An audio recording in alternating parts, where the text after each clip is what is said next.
La présente capsule traitera des problèmes algébriques écrits. La faiblesse de plusieurs individus réside dans la lecture et la compréhension des écrits.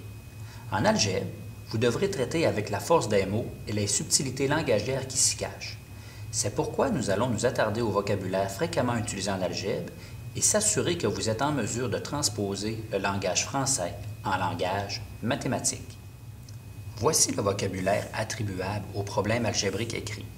Il faut être en mesure de transposer les mots en langage mathématique.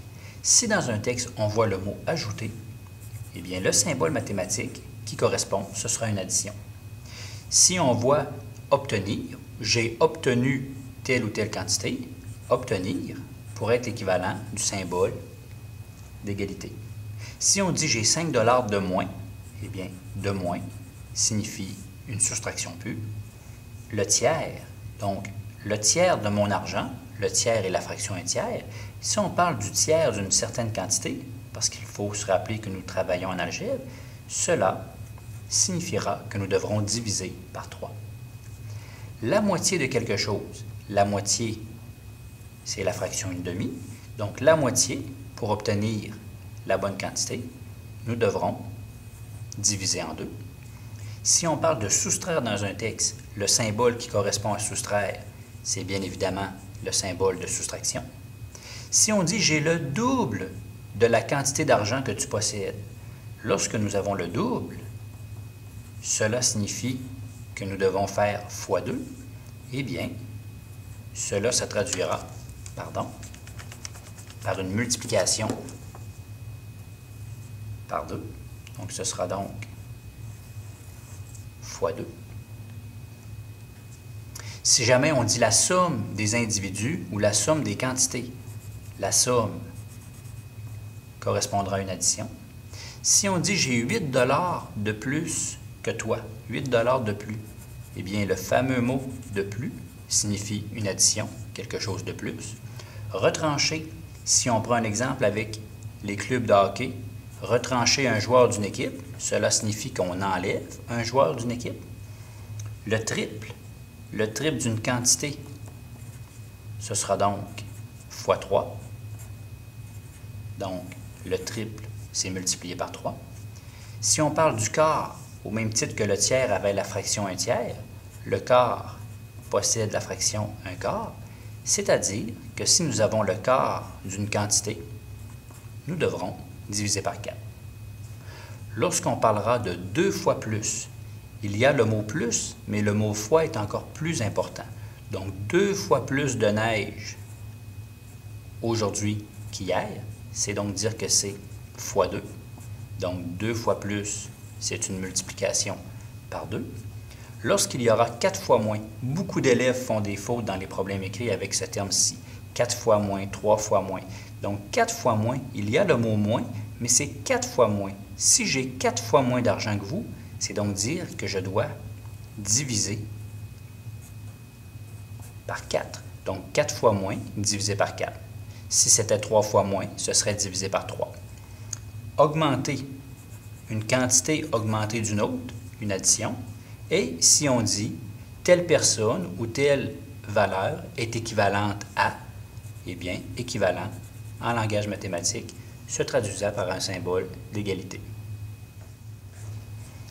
Quand on parle de nombres naturels consécutifs, les nombres naturels, ce sont les nombres 0, 1, 2, 3, 4, ainsi de suite. Lorsqu'on parle de nombres naturels consécutifs, consécutifs, ça veut dire qu'ils se suivent. Si les nombres se suivent, c'est donc dire que l'on doit monter de 1 ou si nous y allons à reculons, à rebours, nous devons reculer de 1.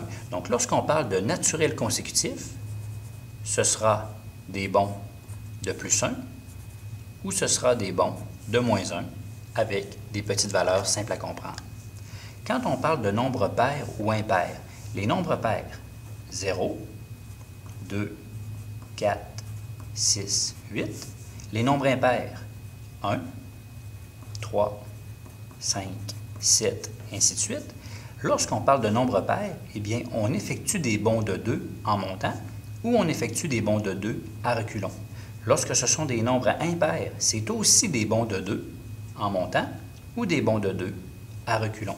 Donc, lorsqu'on parle de nombres pairs ou impairs consécutifs, ce sont automatiquement des bonds de plus 2 ou des bonds de moins 2. Nous aurons besoin de cette connaissance ultérieurement. Si on parle de quelque chose ou des quantités ou des nombres qui sont précédents, lorsqu'on parle de précédents, on parle de choses, de quelque chose qui vient avant. Donc, si c'est précédent, c'est donc dire, si ça vient avant, que l'on doit effectuer une soustraction. Si on parle de quantité ou de nombre suivant, bien, si c'est suivant, c'est donc dire que c'est quelque chose qui vient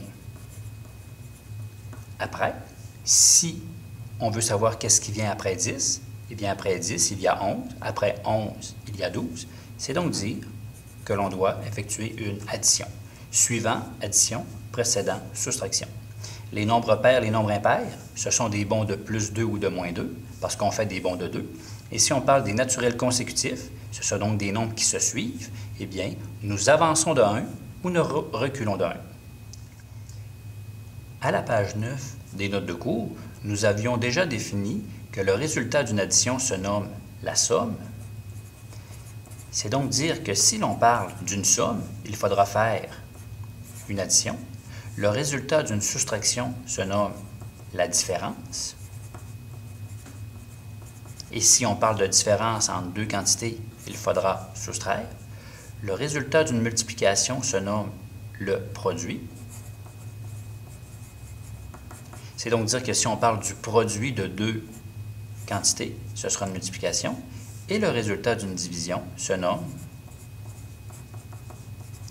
le quotient. Si on parle le quotient, vous devrez effectuer une division.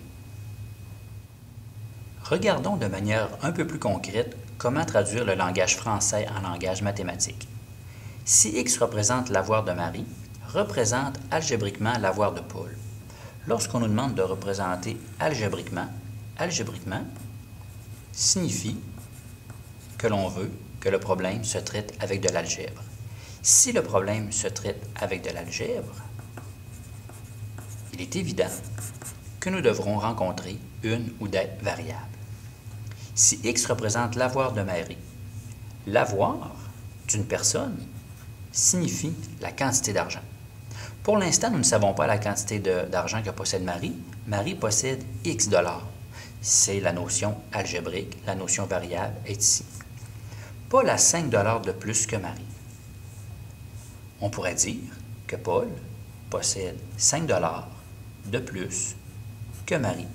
Avez-vous remarqué que j'ai écrit les choses à l'envers? J'aurais aussi pu dire 5 $ de plus que Marie. Lorsqu'on parle d'une addition, que l'on fasse le problème de cette manière ou de cette manière, on obtient des expressions équivalentes. Mais je vous mets en garde. Par moment, il peut être aidant de bâtir l'expression algébrique.